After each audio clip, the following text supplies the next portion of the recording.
Hello dear student, কেমন আছো? I hope প্রত্যেকে শুধু ভালো না, ভীষণ ভালো আছো।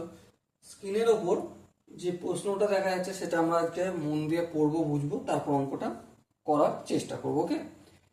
কোনো বৃত্তে অন্তর্লিখিত একটি আয়তক্ষেত্রের দুটি সন্নিহিত বাহুর দৈর্ঘ্য 5 সেন্টিমিটার, 12 সেন্টিমিটার। ওই বৃত্তের ব্যাসার্ধ কত? অপশন এ আছে 5 সেন্টিমিটার, অপশন বি আছে 5.5 সেন্টিমিটার, অপশন সি আছে 6.5 সেন্টিমিটার এবং অপশন ডি আছে 7 সেন্টিমিটার। চলো প্রথমে আমরা একটা বৃত্ত অঙ্কন করে নিই। এই আমাদের মোটামুটি একটা বৃত্ত অঙ্কন করলাম। ওকে। এবারে এই বৃত্তে একটা আয়তক্ষেত্র অঙ্কন করব। হ্যাঁ, এই আয়তক্ষেত্র অঙ্কন করলাম। বেশ,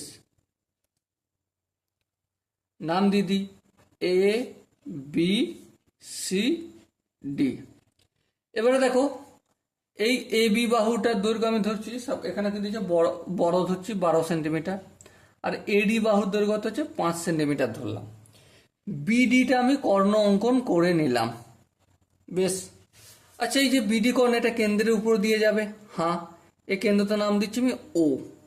বেশ। এবার দেখো ওডি, এটা কি একটা রেডিয়াস? হ্যাঁ। আবার বিডি, এটা হচ্ছে এই ও কেন্দ্রীয় বৃত্তের ব্যাসার্ধ। বেশ। তাহলে O B equal to O D equal to বৃত্তের ব্যাসার্ধ লিখতে পারি। হ্যাঁ, বৃত্তের ব্যাসার্ধ। বেশ। এবার একটু অন্যদিকে ধ্যান করো। এ বি ডি, এই যে ত্রিভুজটা, এবার আমরা আয়তক্ষেত্রের এই কোণটা কত ডিগ্রি জানি? বিপরীত কোণগুলো 90 ডিগ্রি হয়। হ্যাঁ, তাহলে এই যে কোণটা, এটা যদি 90 ডিগ্রি হয়, এটা কি হবে? অতিভুজ হবে। হ্যাঁ, ঠিক। এ বি ডি ত্রিভুজের এটা অতিভুজ। তাহলে অতিভুজের স্কোয়ার মানে বি ডি এর স্কোয়ার। অতিভুজের স্কোয়ার এটা লম্ব স্কোয়ার প্লাস ভূমি স্কোয়ার। লম্ব বলতে এখানে 12 স্কোয়ার প্লাস ভূমি স্কোয়ার মানে 15, এই সরি 5 স্কোয়ার লিখলাম। 12 স্কোয়ার মানে কি 144 প্লাস 5 স্কোয়ার মানে কি 25।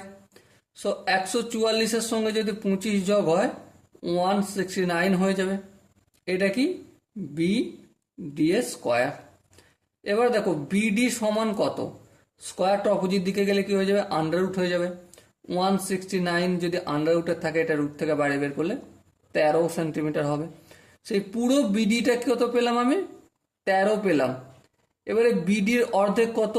বিডির এর অর্ধেকটাই ব্যাসার্ধ। হ্যাঁ, তাহলে দেখো ওডি সমান কত? ওডি সমান বিডি বাই 2, তার মানে 13/2। 13/2 মানে কি 6.5। তাহলে এখানটা কত? 6.5, আর এদিকটা কত হবে? 6.5 সেন্টিমিটার হবে। তাহলে এদিকটাই মানে ব্যাসার্ধ আর এদিকটাও মানে ব্যাসার্ধ। সো এই যে বৃত্তটার ব্যাসার্ধ কত? 6.5 centimetre. So dear student, I hope তোমাদের প্রত্যেকের কনসেপ্টটা বোঝা গেছে। যদি কনসেপ্টটা বুঝতে অসুবিধা থাকে, ডাউট থাকে বা কনফিউশন থাকে, তাহলে কি করতে হবে? কমেন্ট অবশ্যই জানাতে হবে। আর দেখা হচ্ছে পরবর্তী সেশনে। ততক্ষণ পর্যন্ত ভালো থেকো, সুস্থ থেকো এবং জয় হিন্দ।